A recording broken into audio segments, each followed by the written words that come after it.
So, sawadi kakapun ka pala dyan sa inyo, no? So, for the duty na naman pala ang Disney Princess ngayon for today's video. So, susuotin ko din pala yung sapatos na bigay sa akin ng aking isa sa mga supporter from US, no? Salamat masyado dito sa Nike shoes, ma'am, no? At gusto ko lang ipalam sa'yo, ma'am, na okay lang na ulit-ulitin mo magpadala sa akin. Walang problema yan. Oy, kahit busy ako, pero sige lang, dumadawat pa rin talaga ako. At syempre, huwag natin kalimutan mangulo. Oy, ang gamit ko pala dito, no, ay Victoria's Secret na hanggang ngayon, hindi ko pa rin talaga alam kung ano talaga ang sekreto nito ni Victoria.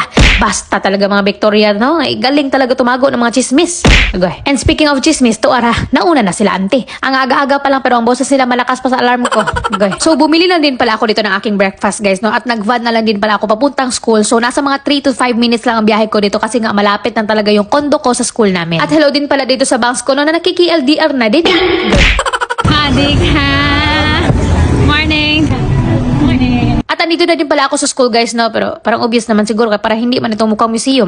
At may gate duty din pala ako ngayong araw, guys, no? Ito yung gate duty namin, magduko-duko ka sa bata, magsabi ka sa kanila ng good morning, or sawadi ka. Pero umakyat muna ako dito sa saglit, guys, para kumain muna ng breakfast. Oy, alangan, oy, kumain talaga tayo para may lakas tayo dun magduko-duko. At ito na din pala yung usually kong breakfast sa umaga, no? Bread at coffee lang talaga, kay kung damihan ko ng kain sa umaga, sas, ang aking antok walang kapaglagyan. At bumaba na rin pala ako dito, guys, para mag-time it at mag-gate duty. 10 มีไหมอ๋อสีฟ้าใช่ไหมสีแดงอันนี้สีแดงเหรอ น่าจะใช่ สีฟ้ามีไหมคะ สีฟ้า สีฟ้าสีฟ้า สีชมพู สีฟ้าภาษาอังกฤษแปลว่าอะไรนะ blue blue เก่งมาก เปียบ blue บูแต่หาไม่เจอบูแต่หาไม่เจ อ้า อ วไม่เป็นไรอันนี้นี่อันนี้ ดินสอ โอเคไม่เป็นไรค่ะ เก็บปากกา ขอบคุณนะคะ At nag-start na din pala ang aming gate duty dito, pero tuara, na-board ang mga person na pasayaw ng salamin.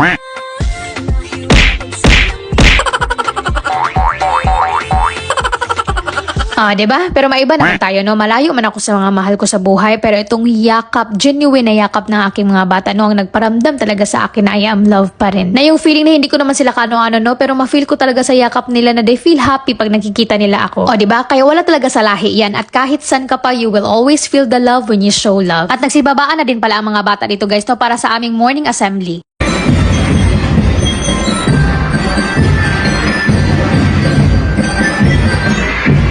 At dito na rin talaga magsisimula ang tunay na laban. So preparing na din pala ako dito, guys, no, sa una kong klase. So may 4 na klase pala ako ngayong araw, 2 sa umaga at 2 sa hapon. Hello! Good morning! Okay na. Ow. Very good. Right side shoulder. Very good. Next.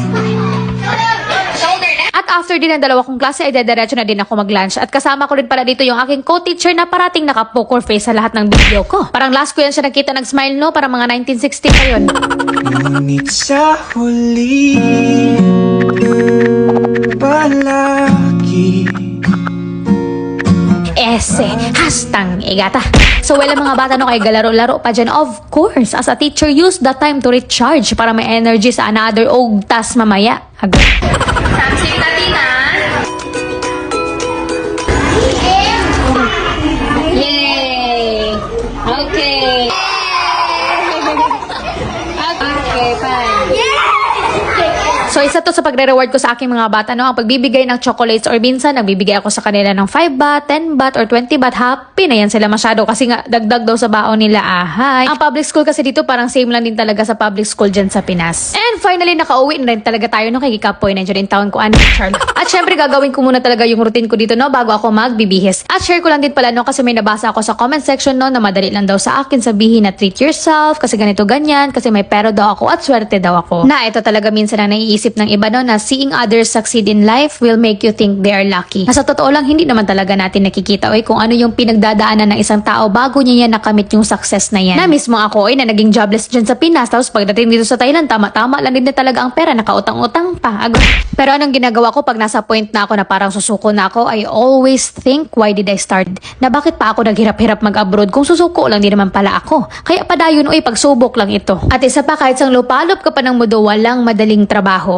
Ang sa iyo dyan, paano mo haharapin at paano ka mananatiling positibo in every situation. And just always remember na kahit ano pa yung pagdadaanan mo, God will always provide. Lahat ng bagay na susolusyonan kung hindi mo pipiliing sumuko. Kaya hindi po ako swerte, hindi ko lang po talaga pinili ang salitang give up.